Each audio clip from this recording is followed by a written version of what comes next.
ఇక్కడ కూర్చొని ఉన్నాడు కదా, ఇతను వచ్చేసి టైగర్ వాళ్ళ తమ్ముడు. మన ముండి ఏరియాలో ఎలక్ట్రిషియన్ పని చేస్తున్నాడు. ఈ రోజు పని లేదంట, ఇక్కడికి వచ్చి కూర్చున్నాడు. ఏమైనా పని దొరుకుతాదని చెప్పి బ్యాగ్ లో సామాన్లు అన్ని వేసుకుని వచ్చి ఇక్కడ కూర్చున్నాడు. చూడండి, ఎలక్ట్రిషియన్ షాప్ దగ్గరికి వస్తే ఏదైనా పని దొరుకుతాదని చెప్పి ఇక్కడికి వస్తే వీళ్ళు ఎక్కిరిస్తున్నారు. ఈ నా కొడుకులు, ఏం నైనా స్కూల్ కి వెళ్తున్నావేమని, స్కూల్ కి వెళ్తున్నావా కాలేజ్ కి వెళ్తున్నావా అని చెప్పి ఎక్కిరిస్తున్నారు. చూడండి, టైగర్ వాళ్ళ తమ్ముడికి వీళ్ళంతా సాయంత్రం పూట ఏదైనా పని దొరుకుతుందని చెప్పి బ్యాగ్ తీసుకొని ఇక్కడికి వచ్చి కూర్చుంటే ఈ నా కొడుకులంతా ఎక్కిరిస్తున్నారు వానికి పాపము.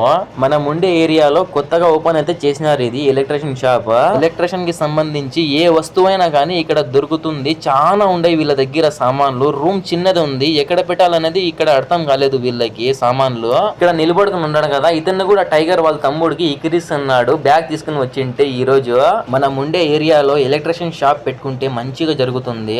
వీడియో నచ్చితే ప్లీజ్ లైక్ చేయండి, షేర్ చేయండి, సబ్స్క్రైబ్ చేసుకోండి.